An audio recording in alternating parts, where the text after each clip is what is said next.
AirAsia X (AAX) has announced the resignation of Tan Sri Tony Fernandes as its acting Group Chief Executive Officer with immediate effect, almost 4 months after he was appointed to the post. According to the long-haul budget airline's filing to the local exchange, his resignation was due to other commitments. Fernandes was first appointed as AAX acting Group CEO as well as its non-independent, non-executive director on July 8th, following the resignation in April of Group CEO Nagda Buranasiri, who had quit his post as CEO of Thai AirAsia X. The group then updated 2 weeks ago on October 14th that Fernandes had also been redesignated as a non-independent executive director. Fernandes' resignation came just days after AAX said it is in the midst of formulating a comprehensive proposed plan to regularize its PN17 condition, which it triggered last October. This follows the lapse of an extension of time granted by Bursa Securities on October 26th for AAX to complete the implementation of its corporate exercises announced in May last year, which entailed the raising of up to 116 million ringgit via a 1-for-1 rights offering, together with a special issuance to raise 50 million ringgit. AAX shares finished unchanged at 39.5 sen, valuing it at 161.8 million ringgit. Its shares are down 39.23% year to date.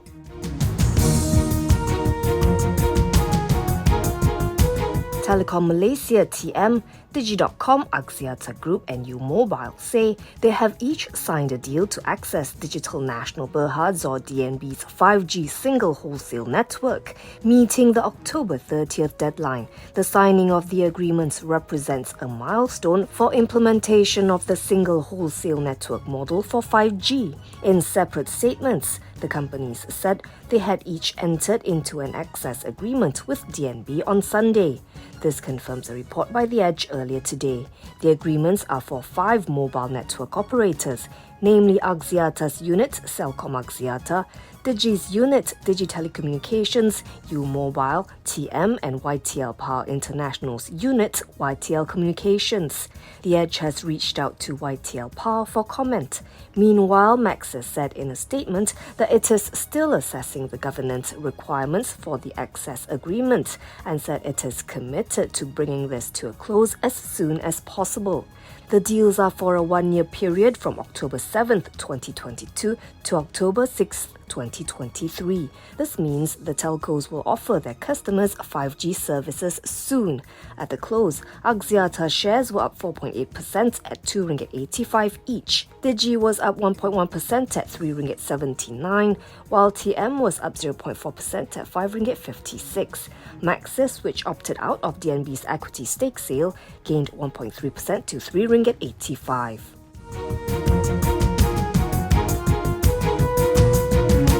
Bursa Malaysia saw its third quarter FY22 net profit drop 37.3% year-on-year to 50.13 million ringgit as revenue fell 19.33% to 140.36 million ringgit. No dividend was declared for the quarter. This is Bursa's lowest quarterly earnings and turnover since the pre-pandemic fourth quarter FY 2019 ended December 31st, 2019, when it recorded earnings of 45.56 million ringgit on revenue of 129.33 million ringgit. In contrast, Bursa posted its best net profit of 121.94 million ringgit in the third quarter of FY 2020 on its best ever top line of 237.74 million ringgit. Bursa attributed the fall in earnings to the 26% drop in total segment profits, which in turn was dragged mainly by lower contribution from its securities market as trading revenue slumped. Looking ahead, Bursa expects the securities market to remain range-bound amid ongoing domestic and global developments. It expects to register a moderate performance as compared to FY 2021.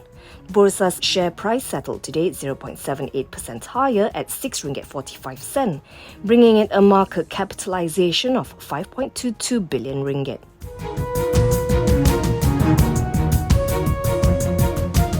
Pharmaniaga has signed an MOU with an official partner of JD.com, China's largest and the world's third online retailer, to sell its over-the-counter OTC and other healthcare products in China.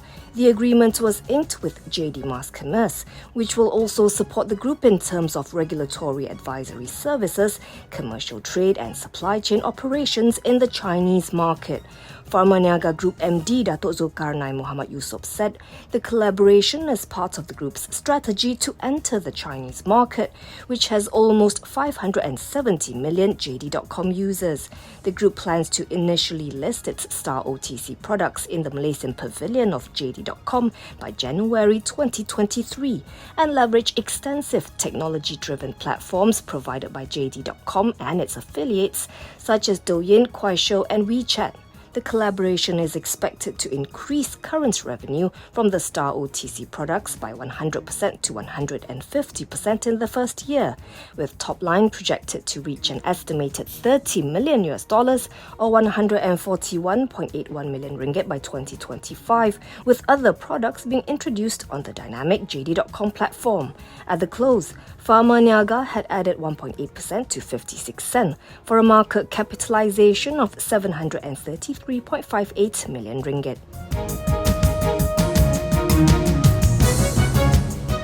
For the second time in less than 2 weeks, Bursa Malaysia issued an unusual market activity query to logistics company Hexza Technologies Solutions over the sharp rise in its share price. The company, formerly known as Complete Logistics Services, said in response that it was not aware of any reason for the rise.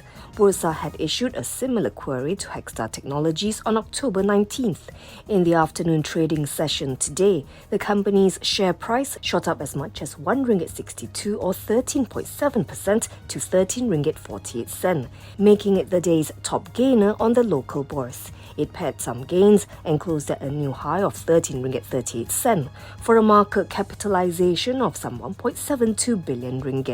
A total of 882,000 shares were traded today, almost 4 times its 200-day average volume of 225,288 shares.